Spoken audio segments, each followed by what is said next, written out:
Hello dear student, welcome to our channel teachers creator. आज के session में creating an inclusive education paper 3 जो आपकी बीएड सेकेंड ईयर का सब्जेक्ट है, ये आपके CRSU, MDU और IGU, JGU, CBLU सभी बच्चों के लिए इम्पॉर्टेंट है। तो आपको सोचना नहीं है, आपको इन सभी क्वेश्चंस को जो बहुत ही इम्पॉर्टेंट है आपके एग्ज़ाम पॉइंट ऑफ व्यू से, इनको आपको प्रिपेयर कर लेना है। ओके, देन ही आपको एग्ज़ाम में जाना है ताकि आप अच्छे नंबर स्कोर कर सकें। तो ये आपके कुछ इंपॉर्टेंट क्वेश्चंस हैं जो कि मैंने प्रीवियस ईयर से निकाले हैं, तो बार बार पूछे जाते हैं, इसकी वजह से मैंने इन्हीं क्वेश्चंस को लिया है। क्योंकि आपने पता है कि जो बीएड होता है तो इसमें प्रीवियस क्वेश्चंस को ही बार बार रिपीट किया जाता है। ठीक है, तो कुछ इंपॉर्टेंट ही टॉपिक होते हैं जिन पर बार बार एग्जामिनर क्वेश्चंस बनाते हैं। सो स्टार्ट करते हैं। इसका पहला यूनिट है आपका फर्स्ट यूनिट के टोटल मैंने 3 इंपॉर्टेंट क्वेश्चंस लिए हैं। तो सबसे पहला क्वेश्चन है आपका, what is the meaning of inclusive education? Discuss the concept and need of inclusive education in Indian education system. Also discuss transition from segregation to inclusion. ठीक है, अब यहाँ पर आपके ये क्वेश्चन 16 मार्क्स का अलग से भी बन जाता है। कभी कभी ये 8 मार्क्स का बन जाता है और कभी कभी 4 मार्क्स का बन जाता है।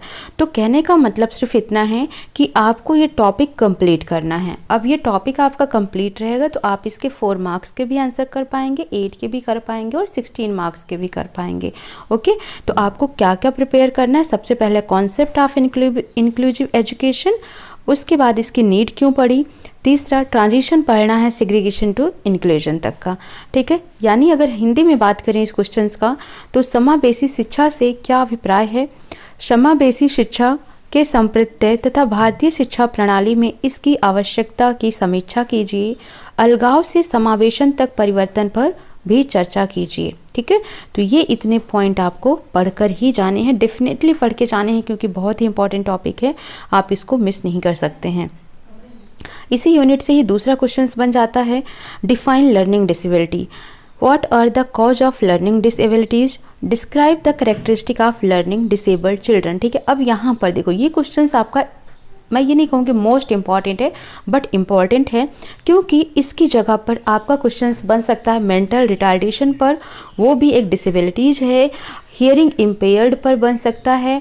ठीक है, तो यानी कि जो डिसेबिलिटीज़ होती हैं, जैसे हियरिंग इम्पेयर्ड हो गया या मेंटल रिटार्डेशन हो गया, विजुअली हैंडीकैप्ड हो गए, तो ये सब क्या होते हैं, क्या इनके कैरेक्टरिस्टिक होते हैं, ये कैसे बच्चे होते हैं, इनको एजुकेशन कैसे दिलाई जा सकती है, तो ये टॉपिक भी आपके लिए जानना बहुत ज़रूरी है। ठीक है, तो आप इन्हें ज़रूर जानकर जाएंगे कि हियरिंग इम्पेयरमेंट क्या होती है, ठीक है, और विजुअली चैलेंज्ड बच्चे कैसे होते हैं, या फिर मेंटल रिटार्डेशन कैसा होता है। तो ये टॉपिक्स भी आपको कवर करना है, और साथ ही साथ आपको ये समझना है कि लर्निंग डिसेबिलिटीज़ क्या होती है, इसकी मीनिंग यानी कि प्रॉपर डिफिनीशन आपको याद करनी है। What are the cause of learning disabilities? ये जो लर्निंग डिसेबिलिटीज हैं, इनके कारण क्या हैं, इनके कॉज क्या हैं। Describe the characteristic of learning disabled children, और जो इस तरीके से लर्निंग डिसेबल्ड चिल्ड्रन होते हैं उनकी क्या विशेषताएं हैं, क्या कैरेक्टरिस्टिक हैं, ये बताना है। तो ठीक है, हिंदी में इस तरीके से रहेगा, अधिगम असमर्थता को परिभाषित कीजिए, अधिगम असमर्थता के क्या कारण हैं, अधिगम असमर्थ बच्चों की विशेषताओं का वर्णन कीजिए। ओके, तो ये आपके 2 क्वेश्चंस अभी तक हमने यूनिट 1 से ही लिया है।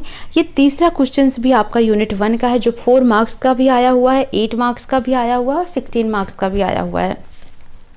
तो आपको ये टॉपिक भी जरूर ही कंप्लीट करके जाना है। Describe the model of inclusion, समावेशन के प्रतिमानों का वर्णन कीजिए। ठीक है, तो ये भी आपने पढ़ना ही है। तो ये यूनिट 1 से 3 क्वेश्चंस आपको कवर करने हैं। देन आता है यूनिट 2। यूनिट 2 में भी हमने 3 क्वेश्चंस लिए हैं जो मोस्ट इंपॉर्टेंट है। मतलब अगर आपके पास टाइम नहीं है तो आप इन इंपॉर्टेंट क्वेश्चंस को पढ़ सकते हैं।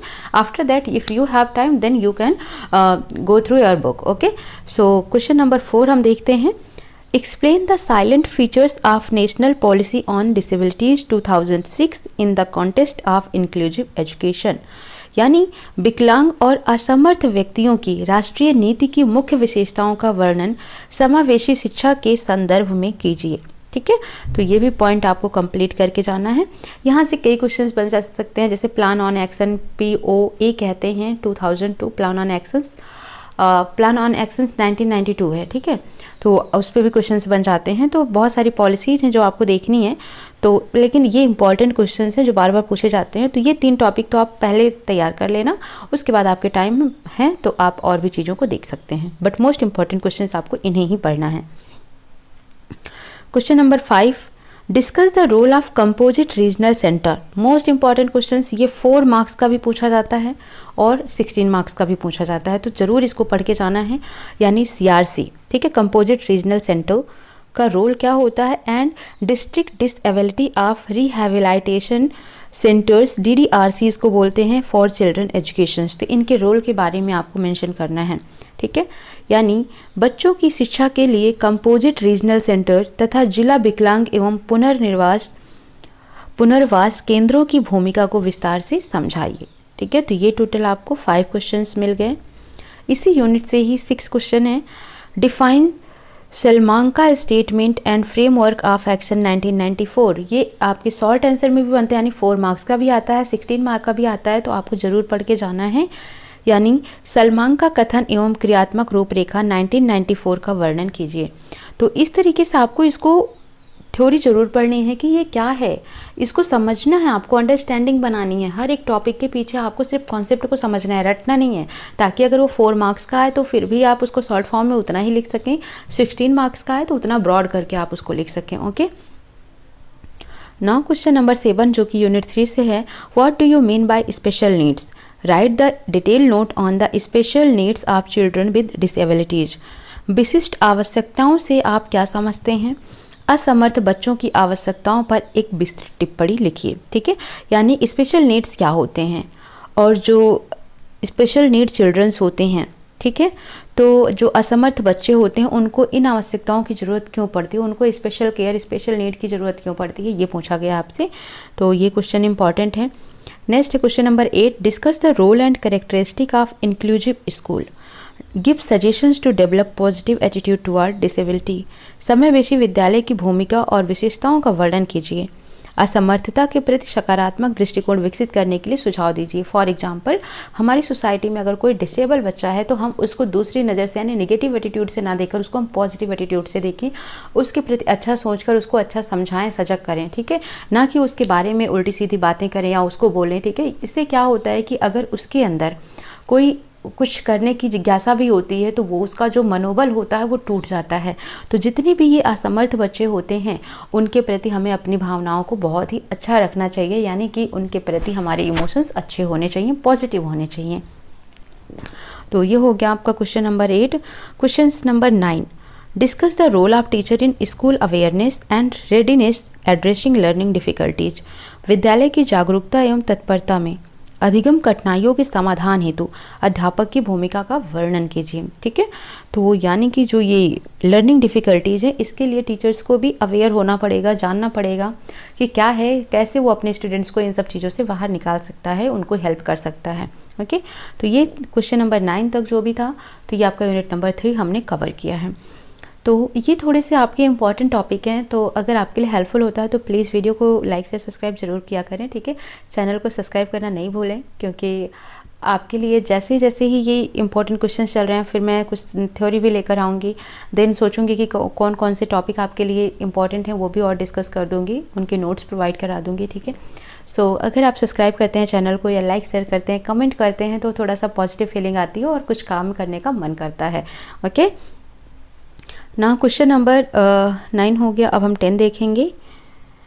What do you mean by information and communication technology? Describe the importance of ICT in inclusive setup. ये आपका 4 मार्क्स में भी आता है, ठीक है, ये अलग से आपका 4 मार्क्स का भी आ सकता है और ये 16 मार्क का भी आता है। तो याद रखना है, ICT यानी कि सूचना एवं संप्रेषण तकनीक से आप क्या समझते हैं? समावेशी व्यवस्था में सूचना एवं संप्रेषण तकनीकी के महत्व का वर्णन कीजिए। नाउ क्वेश्चन नंबर 11 है, describe the concept of peer tutoring as a pedagogical strategy to respond to individual needs of learners in the classroom. कक्षा में विद्यार्थियों की व्यक्तिगत आवश्यकताओं का जवाब देने के लिए शैक्षणिक रणनीति के रूप में सहकर्मी की अवधारणा का वर्णन कीजिए। पीयर ट्यूटरिंग क्या होता है? जैसे हम ग्रुप स्टडी करते हैं एक तरीके से, वो होता है पीयर ट्यूटरिंग, ठीक है। तो ये इम्पॉर्टेंट टॉपिक है, ये भी आपको कवर करके जाना है, क्योंकि जो यूनिट 4 होता है खासकर उसमें पैडागॉजिकल स्ट्रैटेजी बना के दिखानी होती है। कोई भी एक कॉन्सेप्ट दे देंगे, उन पर आपको पैडागॉजिकल स्ट्रैटेजी बनानी होती है। तो इसका लगभग सबके लिए फेनोमेना लगभग सेम होता है, सबके लिए जो स्ट्रैटेजी है सेम होता है, बस आपको अकॉर्डिंग टू क्वेश्चंस क्या पूछा गया, क्या टॉपिक दिया, उस टॉपिक पर ही आपको अपना पैडागॉजिकल स्ट्रैटेजी लिखनी होती है। ओके, नाउ क्वेश्चन नंबर 12 और लास्ट क्वेश्चन है आज का इंक्लूसिव एजुकेशंस का। तो इस तरीके से क्वेश्चन नंबर 12 जो है, explain the role of parents and teachers in developing positive relationship between school and home. School और घर के बीच सकारात्मक संबंध विकसित करने में माता पिता और शिक्षकों की भूमिका का वर्णन कीजिए। ये 2-3 बार क्वेश्चन आ चुका है प्रीवियस ईयर में, तो आप इसको भी ज़रूर कवर करेंगे। ठीक है, तो इस तरीके से 12 आपके मोस्ट इंपॉर्टेंट क्वेश्चंस हैं, जिन्हें आपको एग्जाम में जाने से पहले प्रिपेयर करके जाना है, ताकि आप अच्छे नंबर ला सकें। और ये वीडियो हेल्पफुल होती है तो please do like share subscribe. All the best for your upcoming future and upcoming exam. और अगर आपको PDF चाहिए, नोट्स चाहिए हो, तो आप हमारे टेलीग्राम चैनल को ज्वाइन कर सकते हैं, जो teachers_creator के नाम से है। ओके, सो मिलते हैं नेक्स्ट सेशन में नई वीडियो के साथ, नए टॉपिक के साथ, नए सब्जेक्ट के साथ। ठीक है, सो बाय बाय, टेक केयर।